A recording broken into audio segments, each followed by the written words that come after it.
It's spelled traitor, not traitor, by Jack of all trades. Chapter 3. Familiar faces. Izuku kept an eye on Hitoshi Shinso, just like he had promised himself. In just a few short weeks, he had begun to show dramatic improvements to his physique. And, mysteriously, one teacher infamous for his prickly personality and penchant for mass expulsions took an interest in this up-and-coming hopeful hero. The fact that anonymous dips and trusted sources alike pointed them to one another never came to light. It could never be traced back to Midoriya Izuku, in any case. Not all was perfect, however. Apparently Shinso had not kept entirely quiet about where his new determination came from. A flood of UA general education students scheduled appointments for themselves or simply dropped in for sessions when they could. Unfortunately, for those hopeful students, Izuku never saw the same raw potential in them as he did in Shinso.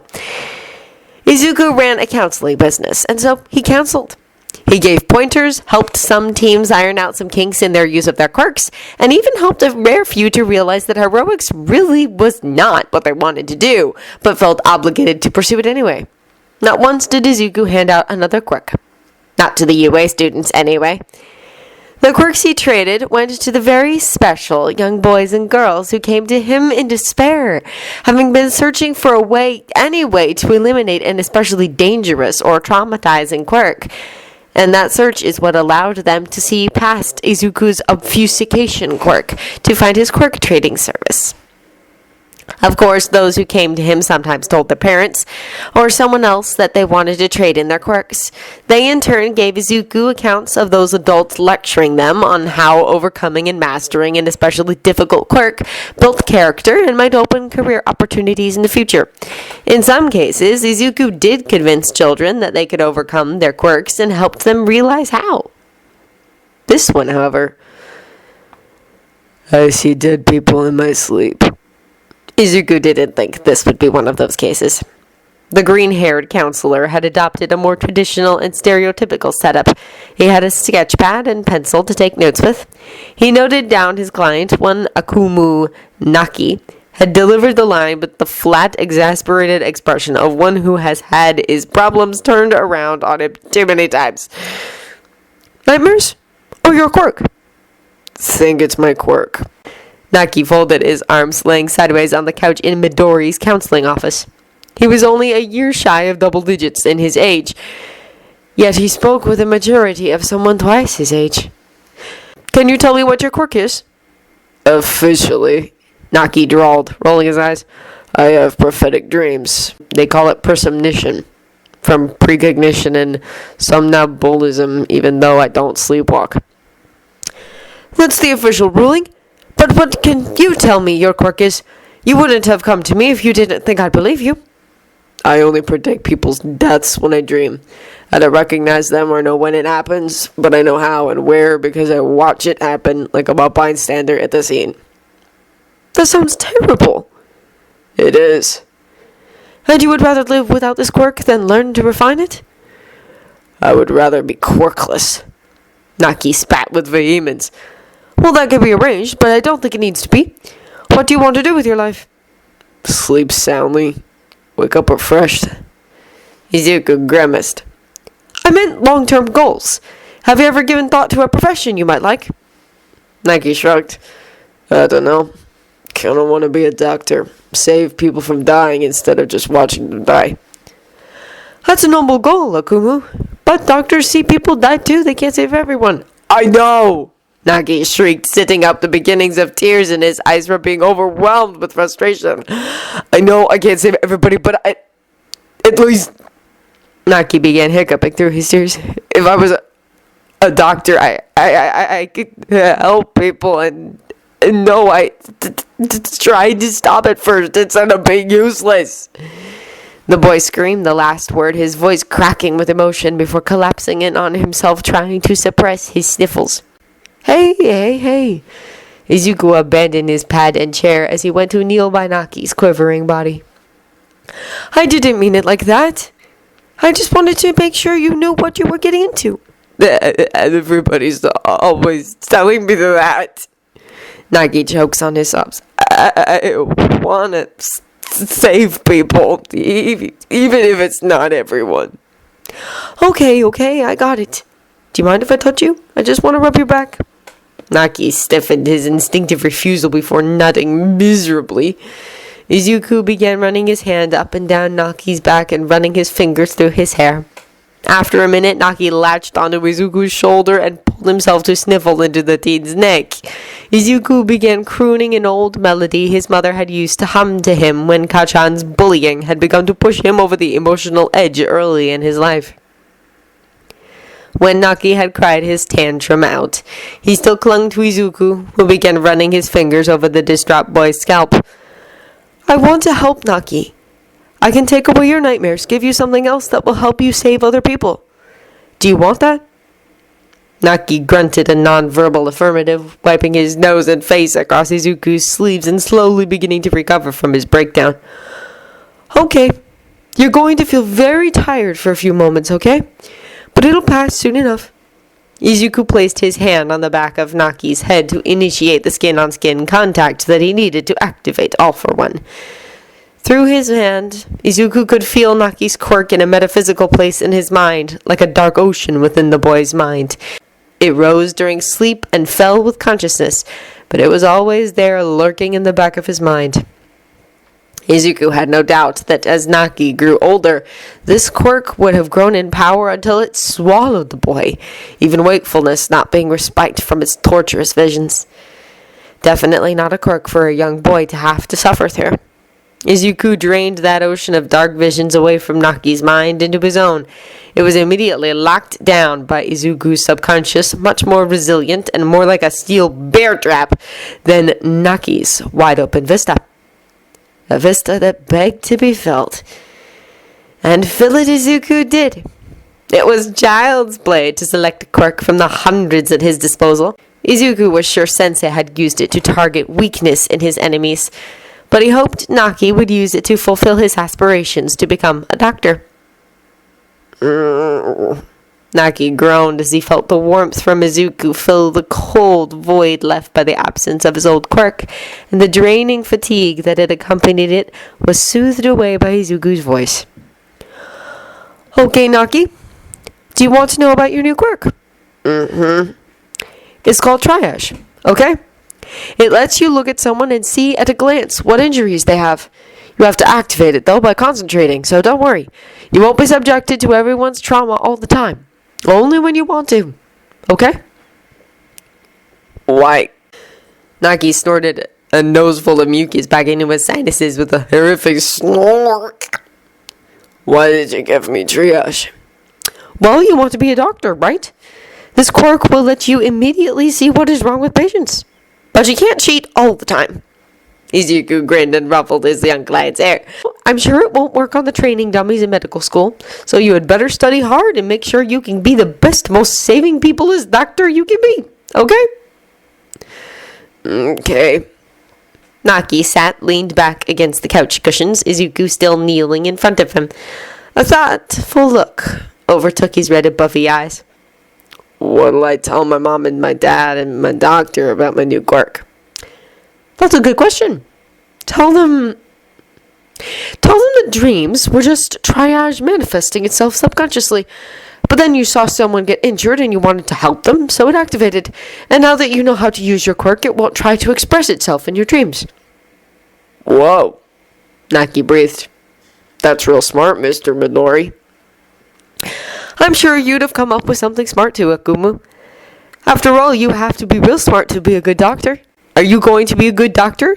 Doctor to be Akumu? Yeah. Naki nodded, his smile much more resembling the earnest eagerness that matched his age than the cynical grimaces he had made before. Izuku felt his chest swell with pride as he watched Naki dash out the door. That feeling was immediately squashed when, as the door closed, he heard some very familiar swearing coming his way. The fuck is that break running from? I don't know, man, but it sure looked like it came from that place you're supposed to go. Fucking shut up, shitty air. I'm going, aren't I? He was so shocked, in fact, that Bakugo Katsuki shouldered his door open before he could react. Bakugo was shocked as well. He took one look at Izuku, shook his head, and rubbed his eyes into his fist before taking a second look. Luckily, Izuku had gotten over his shock with enough of a head start that he utilized the second Bakugo's eyes were off him to quickly activate Flesh Mask, a quirk that let him arrange his features. With some quick tweaks to his bone structure and hair color, he made a possible stranger for Bakugo to look at. "Dude!" said someone from behind Izuku's old school bully. The teen could see spikes of red hair poking up over Bakugo's shoulder. "What's up? You're acting like you just saw a ghost." Bakugo took a moment to scrutinize Izuku's new face before shaking his head. "Nothing. It's just this guy looks like someone I used to know." "I'm told I have a plain face. I get that I know someone who looks like you sentiment a lot." Izuku, now Zuko, grinned sheepishly before transitioning into a probably forced winning smile. "Welcome to Midoriya's multitudinous quirk emporium. How can I help you today?" That set Bakugo's eye attention. I don't need help. A cough behind the explosive teen brought his tirade up short. He took a deep breath and tried again. "I was told I need advice." He ground the word out between clenched teeth. "About some school stuff."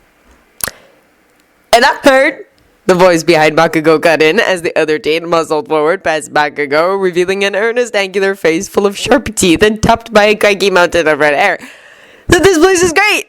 Definitely worth more than the price, they say. Someone made him come." "Well, I'm glad my services come with such high praise. But I'm afraid the policy is that I can only help those who want to be here. If someone is being pressured to come to me, then I can't in good conscience give them advice that they don't want." "Please take the bait. Please take the bait. Oh God, please take the bait and go somewhere else." "And no, Bakugo up several breaths before he folded his arms defensively and pounded into a mumble. "I do need help." Holy crap, Bakugo asked for help. What has Yui done to him? Immediately, Izuku's mind threw together a montage of the USJ incident, the Cambi been kidnapped at, and the resulting downfall of All Might, who Izuku knew Bakugo idolized, and all of the other stresses in being Japan's top heroic school. Oh. Right. "Well, in that case, please step into my office." Izuku smiled, and he hoped it was good-naturedly. If Bakugo was willing to make the first step, even if he used someone else's prompting to take it, then Izuku could not help but meet him halfway. The two stepped into Midoriya Izuku's jungle-themed office, while the other teen took a seat in the storefront. "What kind of grade school bull is in this damn office?"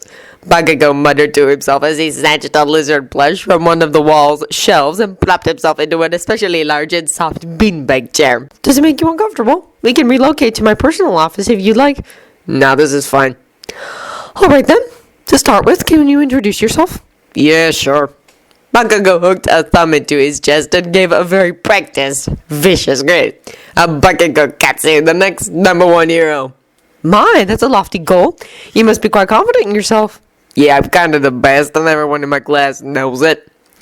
"I see not much has changed since middle school. So then what seems to be the problem, Mr. Bakugo?" "It's..." For the first time, Izuku had seen Bakugo faltered. "I need a hero name. Everyone I come up with gets vetoed by everyone else." "I see. So you want suggestions for a hero name?" "Yeah, kinda. I'm stuck on Baron of Explodo Kills, or maybe King of Explosive Murder. It took all of Izuku's willpower not to burst out into giggles at the ridiculous name, as Bakugo made an all-encompassing gesture with his hands like he was rolling a snowball in his lap. They just said all the things I want to convey to the poor guys that try to wreck things when I'm around. "Well, I can see why it might get vetoed.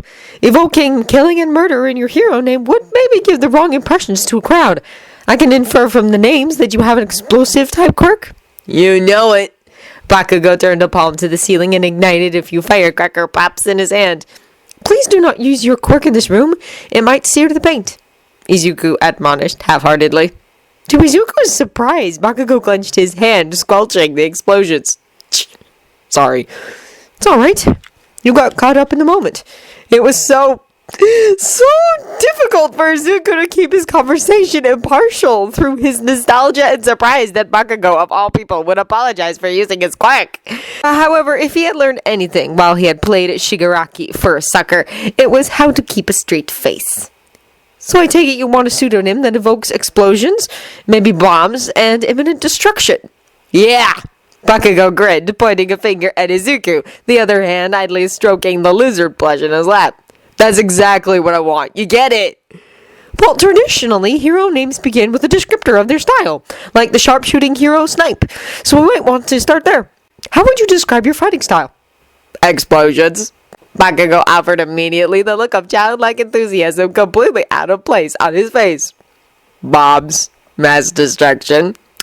Well, screw it. He wants bombs. I'll give him the most infamous bomb in our history. How about the going nuclear hero? Bakugo squinted at Izuku, his face screwed up in thought before he began nodding, a bloodthirsty grin spreading across his face.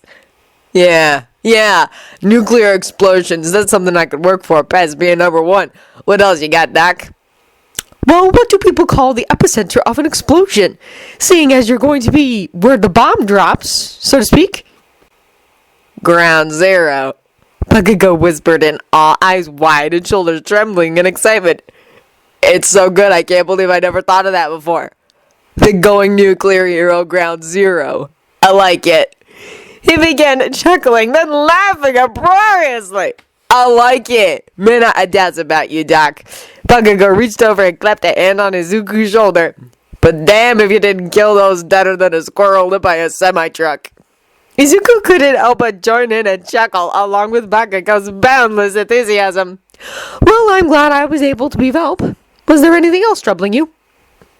Bakugo's mirth subsided into chuckles, which slowly gave way to an introspective silence. Finally, he heaved a great sigh. I don't know, Doc. You get me like no authority figure ever has before. Probably because you're about my age, which is weird. But I've been carrying around this thing for a long-ass time. I don't know if I want to unload it on you. I mean... Bakugo shrugged before lifting the lizard toy and addressed it in favor of looking Izuku in the eye. We barely know each other, right? I can't just open up like that to a stranger. Wow, Izuku thought to himself. Now I've got to know what's been eating at Gachat for years. I don't have to be a stranger. Part of seeing a counselor can mean repeat visits, extended conversations. If you ever have anything else you can trust me with, maybe you can come back. And eventually, if you feel comfortable enough, we can talk about it. I just want to help you. Izuku made a calculated risk and put his hand on Bakugo's knee. That's all I've ever wanted. To help people. Bakugo looked at Izuku again, as though he was looking through Zuko to the ghosts of his childhood friend. Man, he sighed, you really are just like that shit stain. He snorted explosively and ran his hands over his face. Maybe that's why I open up easier. He muttered to himself under his breath. Well, if you ever want to talk, you know where I am. Izuku stood and indicated for Bakugo to do the same. Yeah. Bakugo hefted himself up and tossed the lizard plush back onto its shelf, then palmed Izuku his fee. I'll probably come back someday. Izuku smiled at his old friend. That's all I can ask for. Bakugo nodded and led the way out into the shop front. His friend seemed to have gotten bored of waiting in the chair, and was instead throwing himself at the padded balls in the room beyond the glass wall and giggling as he rebounded and bounced off the floor, before getting up and repeating the process. Izuku walked to the glass and knocked on it, getting the teen's attention. He turned and strolled to the door with a bounce in his step and opened the door. Done already? Time flies when you're having fun. Did you want to see me as well? Nah. The shark-toothed man chuckled. Maybe later, but I can go over there as all the patience of a lit stick of dynamite.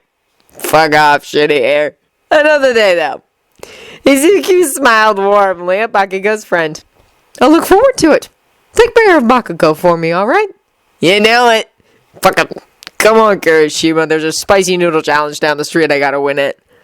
Yeah. Kirishima threw an arm across Bakugo's shoulders as they walked out the door. It took until the door was closed, but Izuku had enhanced hearing. He could hear it clearly when Kirishima exclaimed, Wait, you actually used my name? Man, that guy's better than I thought. He's made you friendlier in just a single conversation. Yeah, well, shut up. It just made me remember. Izuku was under the impression that Bakugo was throwing a meaningful look at the door to Midori's office. That sometimes friends disappear. And you gotta hold on as tight as you can before they go, because you don't know what you have and can't see how it changes when you've got it. Holy crap! Izuku put a hand to his mouth. Does he actually miss me? Now I actually do want to help him get better over being obligated to. He sighed and went through the motions of taking out Triage's page in his folder of quirks he had on tap, and instead began noting down Presomnition's information on a blank page. Aw, dude! Izuku could faintly hear Kirishima as they walked away. That was so manly! Now I'm pumped to see how cool this guy is in action! Yeah, whatever. All in all, it was good to see Kachan again. Something Izuku had never expected to experience.